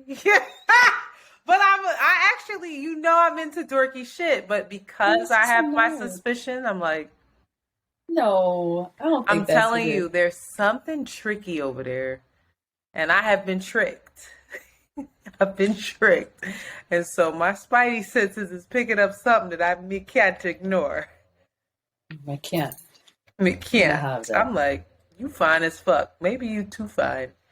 And you always want me to tell you how your outfit looks. It's getting tricky. All the time, pictures of the outfits. Okay. Pictures of the Did you watch Gerard Carmichael's stand-up? Of course, we talked about it. He talks about how he was always calling his girlfriends, asking them how to fit look. I know. Would you? His homegirls, though. If you were in love with somebody and they were like, listen, I've been exploring my sexuality and, I'm attracted to men. Like, I just want you to know, like, that's a part of who I am. Uh-huh. And what would you do? Would that be something that's hard to answer? Because when you're in love with somebody, it's completely different. My dumb ass. When I'm in love with somebody, I'd be like, we can make it work. We can make it work. We can figure it out. I support you.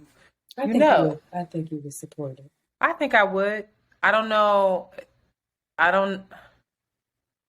Yeah, it would be a lot of conversation. And it will also depend on how long we were in the relationship, I feel. That's where your threesome thing or your cheating thing, where you're like, yeah, well, I could be poly, and like after dealing with you for like 15 years. Go ahead. Yeah, I think if it was, I'm in love with you and it's year one and you said that, I might be like, okay. But I also know more and more women who are dating bi men. I think I'd be more concerned about how if it was something like he had deep shame over or was hiding from me the whole time. But if it was something that he discovered while he was with me, that'd be a different thing. But if you were hiding it, the monster is coming over here. Is she breathing okay? Why didn't you mention that Blue's white? Are you ashamed? No, we're going to talk about that with Jade. Blue is not white, but she thinks she's white. Antoinette. No, we can't talk about it right now. I realized the other day when she got up on my table when I was eating, right next to my plate that had food on it. I was like, you don't realize you're white. No, this cat, it's giving biracial, but it's giving the kind of biracial that like. No, I knew that's what it was. It's giving the kind of biracial that you don't. She's not in touch with her black side, huh? She's not like it's giving. She's that. white, Internet. That's not it. She's not I can't white. wait to talk about this. No, she's because not that white is a white cat, and everybody who's met Blue knows it's a white cat. No, it's okay. Blue, you want to know why she was by my food? Because I had jerk chicken again, and she was like, "Give me some." Like Blue is white black. people love jerk chicken, child. No, white they don't. Love Not the real food. Stuff. Why won't you just? You want attention, and then it's stuff like that. It's the entitlement in which she thought she could climb on my head, and that I was supposed to like the waking you up at all hours of the night. Like, girl, she's a baby. She doesn't make her white. No, apparently she's elderly. She's elderly. Yo, all right, ready to record? Because I don't have time for this. Don't say it like that and put your head down, because I'll punch you in your fucking face. No, she's not a baby. I'm just rebuking what you said. She's not a baby. She's old. And we are back. Shanti's getting on my nerves on the break, but all is well. So, Chantilly, I have a question for you. As you know, I am capable of being intimate with people and then being like, oh, that didn't work for whatever reason, or we're pulling that back in for whatever reason, yada, yada, yada, and having friendships with them. I realized, though, those are I've only done that with people that I've dated, not people I've been in full-blown relationships with, because I haven't been in many full-blown fucking relationships. But recently, one of the people that I was in a full-blown relationship with, who I love to this day, will always love. It's one of those things, like, I'm always going to love you. Like, doesn't mean we need to be together. Just, I'm always going to love you. I'm always going to hope that you're okay. And, you know, I might think of beautiful moments we've shared from time to time, right? Reached out, super random. Reached out with more, I guess, updates, kind of like an apology around, like, I don't know, more of unpacking of whatever we were, but just a real chill conversation, a little bit of reminiscing, not too much, whatever. And so with this person, it's really interesting because he'll do this sometimes, but then he'll disappear. I'll never hear from him again for like another year or year and a half or something. It's like, well, why won't you just be my fucking friend? Like, what's wrong with you? Like, we can do that. In my mind, that's what I'm thinking. So I even said, like, okay, well, you know, maybe next time we're in the same city, maybe I'll hit you up and we can, like, actually catch up in person and be like, hello, hi. Since it feels like, to me, that's something that you want to do. We meant something to one another, so the same way that I wish you well, why not? And so I even like followed up with the person, not on that, but just on some of their endeavors, and like looked into some of the new things that they're taking on, and like provided like feedback and even encouragement. And their responses were very short. And I was getting that, okay, I shouldn't talk to this person vibe, you know, from him, like coming towards me of like, okay, I shouldn't have reached out. And it was weird to me because I'm like, what? Why is this so hard? So I guess I was thinking about that, and I have a couple of friends who were around for the relationship, and I even talked to them about it because they were like, oh my God, you think that he wants to? And I'm like, no, he doesn't. I'm very clear. He has no intention of trying to rekindle that. But he just will do this thing. You don't know, but you're assuming that. I'm assuming that, but I'm pretty, by his way of being, I'm pretty clear about it. So I'm just like, I don't understand why he does this thing where he can't just say, like, I actually do think about you. I don't think we should be together, but like, let's check in. Let's be friends. And so I guess I do know that his stance back in the day, you know, it was years and years have passed, where his stance was always, once I date somebody, that's it. And we don't work out, I don't know you. I don't want to follow you. I don't want to see you. We cannot be friends. There needs to be boundaries up because I need to move forward with my fucking life, right? But I think that's weird. And I think it depends on how much time has passed and like what your underlying feelings are. Go ahead. I want to hear what you have to say on that. What kind of friendship are you trying to have with him? I'm not saying you want a friendship but like how do you want a friend? And it's not specific to him. It's not specific to him. This is what I'm using as inspiration for the episode. But I would just say with the people that I've dated, I'm able to check in with them. We might see something funny on Instagram and send it to each other. That's it. It's not even like a friend. It's just like we don't act like we're strangers, like we've never met. You know, there's just a familiar, respect and connection of like, haha, we can joke, we can laugh, whatever.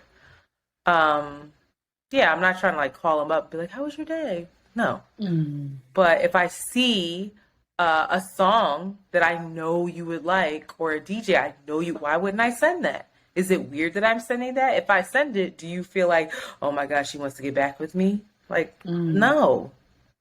So I guess my question is, what are the boundaries? Can friends be exes, right? Or excuse me, can exes be friends? It's the dyslexia coming in, it's late. What are the boundaries? I also want to get into family members because it's tricky. I have family members who still keep up with my sister's exes, and it pisses her off. And then I guess like I wanted to ask you, like, is there an ex that you wish you were friends with? What do you wish that relationship was like? And now that you're partnered, is it harder to be friends with an ex? Like what kind of conversations with your partner do you have to have in order to make that possible? A lot of questions. We'll go through them. I think that, like you said, time is very important. I think this idea, especially when a relationship is freshly ended, that we still want to be friends with them is a way for us to rationalize still being connected to them, like us still wanting to be close to them and not wanting that closeness and intimacy to end.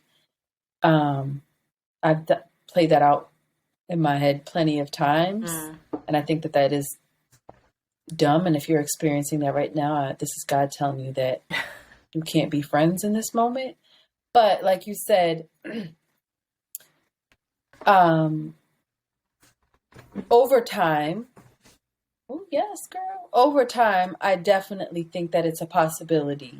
And I think it's an exciting possibility to like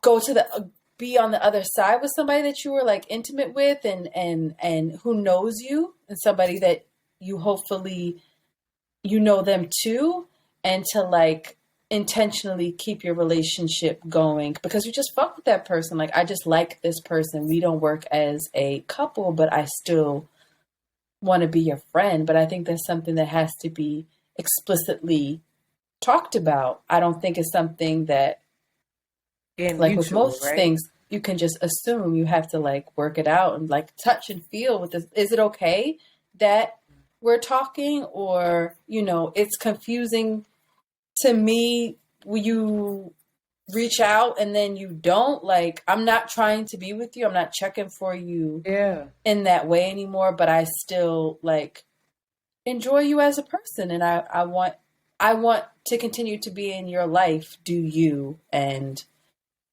what's the capacity? But I definitely think it's possible. I don't think it's possible if you still want to have sex with that person. Oh, okay. Get into it. Why? I think that is you're setting yourself up. If you're still having sex with the person, no, or if you want to have sex with that person, if you're just sexually attracted to them, are there exes that you're? Wow. Okay. I think if you like are daydreaming about it or like know that this is a possibility, then I think that it gets tricky. Unless you guys have unless you communicate, because it could still possibly work or be lit. That could be lit. But you have to have those clear boundaries defined and talked about and worked through of like, listen, we don't work. But the muscle memory is still there, Bola. See, I think that's dangerous. I think that's playing with fire. I think if you have, especially if it's good sex, do not go have good sex with your ex. You won't get caught up. I mean, my dumb ass would. Most likely, yeah. Unless you get caught up. It's tricky. Yeah, but it would have to be mediocre sex. But then what's the point? But if the person is like, I think some people may be able to do that, though. You know, it's like we're still friends and it's tricky. It gets tricky, but I think it's definitely possible. I think it's dope when people, you know, once dated but they still remain in each other's lives and they like check in with each other, or they then meet the new partner. Like they're friends. They're really, really friends, not just acquaintances, but like you're somebody that I want in my life. Do you think that's dope when you're on the outside looking in, or if you're partnered right now, if your partner was like, oh, this is my best friend. We were together for 3 years. It didn't work out, but like, this is my person. Is that as dope? And I mean, he hasn't had that particular circumstance, but he went to his ex's wedding. Like they're still friends. And they're not close friends. It depends on what this idea of friendship is. Yeah, I don't want you to have to tell your business. Is it like Elaine and Seinfeld? Like, yeah, I don't want you to have to tell your business or his. I'm just saying, hypothetically, if he was closer, if a partner of yours, not even him, was closer, like really close with their ex. Definitely stir something in me because they have this range. That's range right there. That's range. That's commitment. Yeah. That's emotional maturity. That is, I would respect it though. I would respect it because that's not an easy range to manage. But if they're committed especially to if he's it, being honest with you, right? Yeah, but if they're like, I'm like, oh, I wouldn't go and trife and be like, I would check my own insecurity. Would it make me feel a type of way? Of course, but I wouldn't entertain it because I would respect that range. That's dope. What would you require of him and her, if anything? Just honesty, but I'm not going to require nothing. Like, I'm going to mind my business. I'm going to say, like, you can't hang out with her without me there, or I need to know where you're hanging out. There's a lot of people that would. So it's funny because I feel like there's a lot of men who have a lot, at least in my experience, they have a lot of requirements for women. One, who just have a lot of male friends in general, but especially if you're honest enough to tell them, oh yeah, me and this person, whatever, but that's not the nature of our relationship. Because the rationale that they give is like, yeah, that's because you don't want to still be having sex with that person. That man will, if you ever open that door. So just to be really clear, because they think that every man operates like that. I don't think every man operates like that, but maybe. I mean, that possibility is open for anybody. If I'm going to cheat on you. That's my thing. I'm like, if I could cheat on you, I could still cheat on you with anybody. If I really wanted to. An ex that I'm not friends with. No. Well, I think for me, it would be, I think it all depends. If this is someone who I'm around, I would prefer that. Like, that I'm around this person. Maybe she and I even have some kind of friendly relationship. We don't know. That's your friend. You're not best friends. But some sort of friendly relationship where I feel like I understand her intentions. Because I definitely have in the past been the woman waiting in the wing as their friend, hoping that they would see me as something different.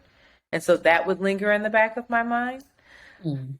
But also, I think, I don't know. I think that, yeah, I would want to, if it was like this secret relationship, it's not a secret, but if it was this relationship, and I'm just being honest, and I know that this is my stuff, but if it was a relationship that I really just didn't have any clarity on, or maybe clarity, or just insight into, I'm just not a part of it at all. It's just like you have this dynamic, close relationship with this person who you've shared really intimate and parts of yourself that you now share with me, that I'd be like, what is that about? Like, what's the deal? I would feel weary of the person if they weren't interested in any sort of relationship with me. That would be a red flag. Like, ho. But I know that I've gotten in trouble in the past, actually with this partner, for my relationships with men, and people that I may have shared a kiss with or whatever with. And, he brought up that I didn't have enough boundaries, and I don't necessarily disagree with some of his points. So it was interesting when I was thinking about like, well, what would the boundaries have to be? We're both, I think, single and dating and this and that. So, you know, when things change, does that mean we aren't allowed to talk? Like all these different things, even though we're not talking at all now. But more broadly, I'm curious to know, a lot of times when I see when folks have these relationships and families get close. And so I have this situation where my sister is happily married. And when I say happily, I mean happy as a pig in shit married. And one of her partners before her husband, still, I think manipulative, is very manipulative, but reaches out to my mom to be like, oh, and he only met my mom like a handful of times. Like, you ain't know her like that. But I think he still reaches out to her to see if, one, he'll get a response, and to like kind of keep his kind of foot in the door. I don't know what it is, but it's weird. Not. And my mom will be like, oh, I feel bad. I sent him a Christmas card. And my sister's like, it's just so inappropriate. It's so inappropriate. My sister gets mad. She's like, I don't even care because you're going to do what you do. And I know that you are obsessed with my husband because my mom loves him. But it's also just weird. It's also like, yo, give it up. But she's like, I can't get a card from him and I don't give it back. And he sends her cards? But that's why he manipulates her because I feel like he knows, that, but I don't want to talk about sister's business, but I'm using that as an example because I know other people who are dealing with that as well, where I just saw it actually online, even though this is a terrible example, but a little scrappy. His mom was like at his ex's baby shower. She does not have a good relationship with his wife now. Like, it's a whole thing. And so I think it's interesting. Like, what boundaries do you have with your family, especially if it's a husband, an ex-husband? Like, I have family members where their ex-husbands come around and we're all like, oh, hi. And it didn't end well, but people are still close with them. They forge their own relationships. And you know me, I'm like, you ain't loyal. So it's very tricky. I don't know. Like, and the case in point with Tina, unacceptable. That's my raging against the machine. Like, what are you actually doing? That's not necessary. There's no risk or stakes in that for you to be feigning politeness. Right. Like, it doesn't matter. Just stop that. But what if it was like what if you were married and you were with this person for a long period of time and it doesn't work out, but like your whole family knows him. We know him. We have relationships. He might, if we live in the same city, I'm giving you scenarios that I know. We live in the same city. He might come over and help me with my car, help me with this. Like, we go hunting together. I'm really talking about my white family now. Like, we do all of these things. Do you expect for that to stop? What would you require of your family? It depends on the breakup. That's so nuanced. The context is super, super important. Somebody that what's the boundary? Abused me, cheated on me. If it was an abusive, hostile relationship, I don't think that is... I think that is hurtful to the person. Mm-hmm. But if I was abusive and hostile towards him, then it's another story. Like, talk about it. I don't think that's, Right. Because if your ass is the one that's wrong and toxic and trash, and they'll be like, what? I fuck with him. You're the asshole. Yeah, I don't know. I think it's all it has to do with the context, but I think the baseline requirement that, oh, me and my ex aren't together, you can't talk to them anymore, especially after years of like living life and loving each other. Mm-hmm. I think that's something that you just have to accept or strategize and But you have to have a conversation with your family, right? They have to have a conversation about how it feels, and they can also say like, well, you know what? Or respect maybe not having the folks come around on the holidays or like, it can't be complete. There has to be some type of strategy and awareness of like what the dynamics are just to keep the energy right. But Yeah, I don't know. Look at you. You're uncomfortable. I mean, even in our situations, we have right to not want to bang with some of our friends' exes. You know, we all carry some hostility or like memory, muscle memory, and we want to protect our friends, but like, and they're great friends. They're probably best friends. yeah, they're tricky. That's something, but they're very close. Yeah, they're family. They're family. You know, I don't know. I would hope for. I think that if you both have made amends or like are clear on why the relationship didn't work, and you're both clear that you don't want to continue down that path, but you're clear that like you're a dope person. I like talking to you. I want you in my life. I think it's sad to stunt that possibility and to like stunt that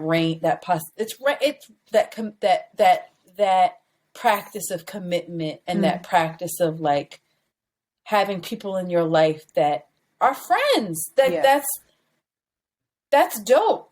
And it gets tricky. I think it's stupid to say, oh, if you're still attracted to that person, you can't be friends, because that's impossible to do. Like, you may be attracted to that person, but if you want to like be with that person physically and you're still entertaining it, that gets really, really tricky and emotionally, then I think that's something that you like, all right, we actually can't be friends in that definition, or it requires a lot of emotional management and honesty and hard conversations to work through that. But I think it's a possibility that's a dope possibility, because just because we can't be a monogamous, we can't do this one type of relationship, why does it have to stop? Why do we automatically assume like, I'm not fucking with you no more? There's so many people. I love this person. Yeah, there's so many people who say once you're an ex, you're just, I don't know you. You're dead to me. And I'm like, how? Where does the love go? We change each other's lives. We completely redirect each other's lives and make impacts on each other's lives. Why just cut that possibility off, or that growth, or that I think it has to do with people not having self-control. Maybe it has to do with people like literally being like, I will cheat, or I will, like, maybe they don't see it because we're friends. If they're in another relationship or they feel like they're emotionally cheating, it's interesting because I think that we have a really unique approach to relationships, whether they're the typical relationship between two partners who are in love and intimate, or friendships, or even like acquaintances, whatever, where we honor it. Like I had a difficult conversation with someone once, and we wanted to be together. There were factors in our way where we couldn't be together. And we were in talking about that, the person, and it was his factors, his stuff that was in the way, or the obstacle. And so he kind of, I'll never forget, he put his head down and was like, this is a disaster, because he was upset that he felt like he was hurting me. He was hurt. He was frustrated. And in that moment, the first thing I had tears in my eyes because I was disappointed, and I knew I was going to have to let go of the possibilities and grieve it a bit. But I was like, to reduce it to a disaster makes it feel even worse. This is so much more than a disaster. Yeah. This is really a portal, nigga. Yeah, like this is a portal to something else. It's a portal to something else. This is really beautiful, and a really hopefully honest moment, and a hopefully a relationship that's gonna carry on. It just might not look the way we want it to, and it might take some time for us to be apart in order to make that work, so we can grieve it and, reconfigure how we see each other. But I remember saying that actually to the person that reached out to me, and trying to explain to him why I still had relationships with some of the people that I had to say. Like, he would ask me, did you love them? And I was like, yes. Because I didn't lie. I'm like, yes, I did. But the love is different.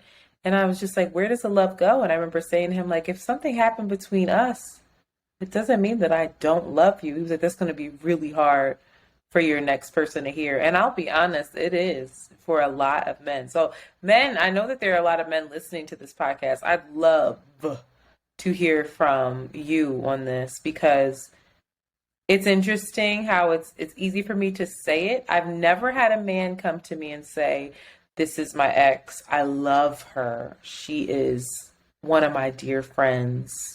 Is that a problem? I'm curious to know what would come up for me if and when that happens, if I would be comfortable and like, oh. But lastly, I'm curious to know, is there an ex that you wish you were friends with, that you wish you had stayed connected to? I wish, for majority, all of them. I wish that I could still tap in and be like, because they're dope human beings. I want to know what they're doing. I want to see the growth. I think it just makes for a far richer life to have people that you have known you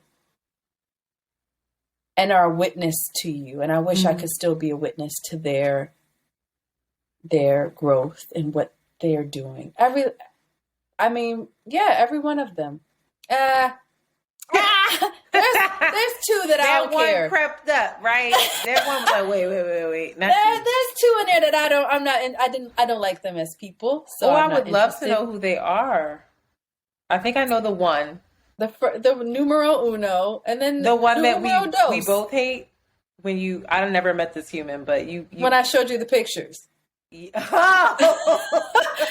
completely Oh, I know the other one then. The one where you punched the Amanda's thing. Just not interested in that at all. I don't like that. I'm good, person. love, enjoy. But everybody else, I mean, and it's interesting when you have a child with somebody, because it's like you have to stay connected. You have to maintain a relationship. Or you don't, and people do it all the time. Look at Black Chyna and Rob. Child. Tricky. He stabbed him. Child. The ghetto over there. It is the ghetto over there. But apparently she's free. But keep going. I think I'm actually making... Anyway, yeah. And I think that Esther Perel talks about it all the time, but there's this expectation that this one person has to be your end all be all, and anybody else that has parts of you or has access to you is a threat to this thing that you have with your one partner. And it's just not interesting. It's not interesting. It's not realistic either. And it feels like a prison. It does. Men, women, stop playing. And I think it forces you to deal with these baseline emotions of jealousy, of insecurity. You have to engage with it in that way, and you have to be a master of yourself.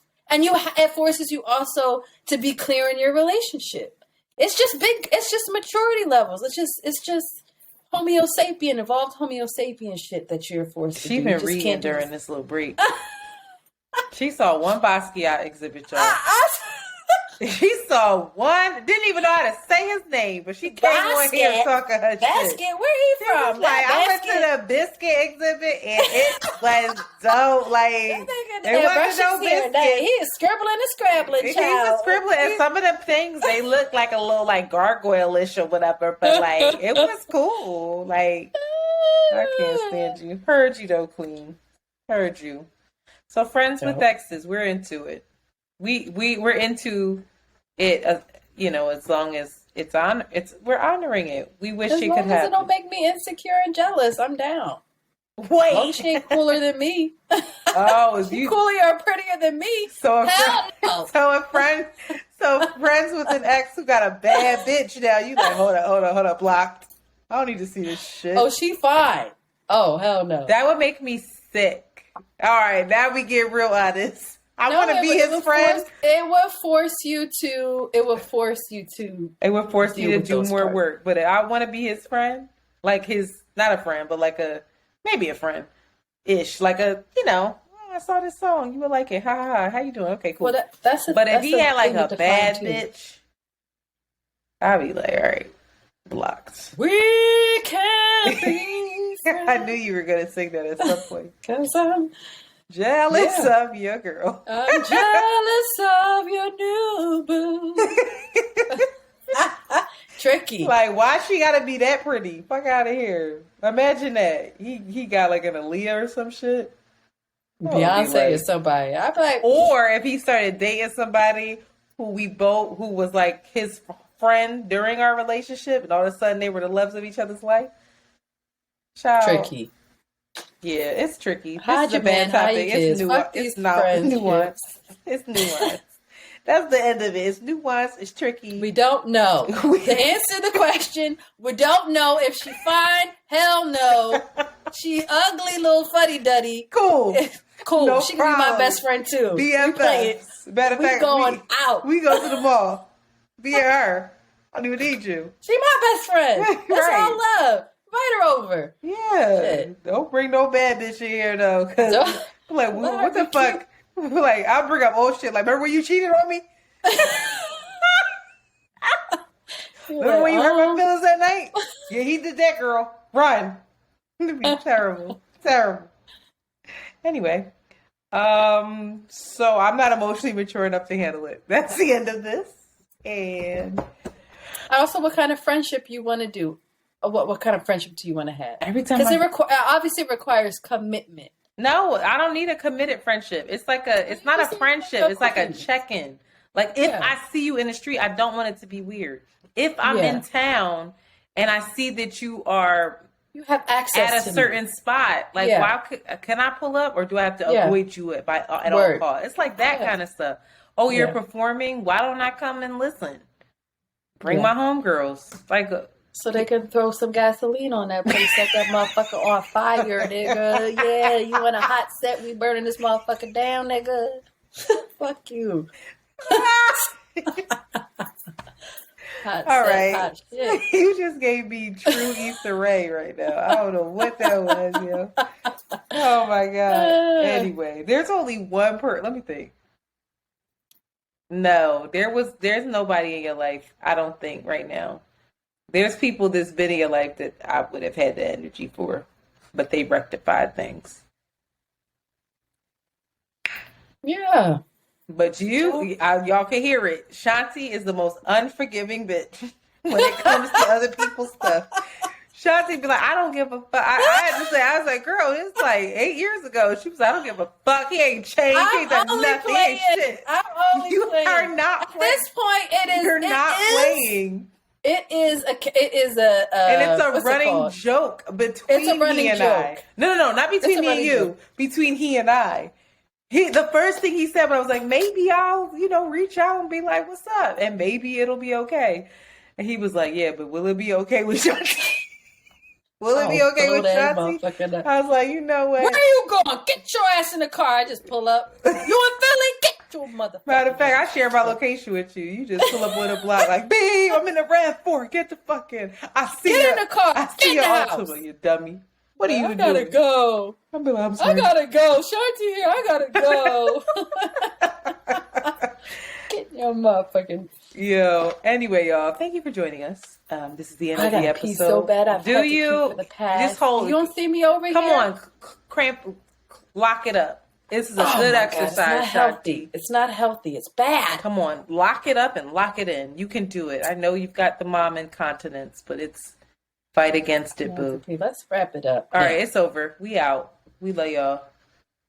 Peace. Bye. To the gods older than you. It's late. I gotta go.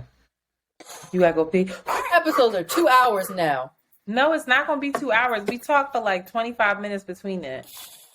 Go pee. We're done. I'll be right Don't. Are you we want done? me to stay? We're done. Nope. It's giving done to me. Who's editing this? I can edit it. Can you? I could actually edit it tomorrow, I think. So I don't want to have you edit if you don't have to. I could edit it tomorrow. You let me know, Queen. Send it to me. I could edit it. You edit next week. What's next week? You better look at your calendar and make sure that work for you. Whatever. All right, bye-bye. You take care of yourself. Bye. Don't close this. Actually, what's going on? I just need to have one update. So get off the recording thing. I have to pee.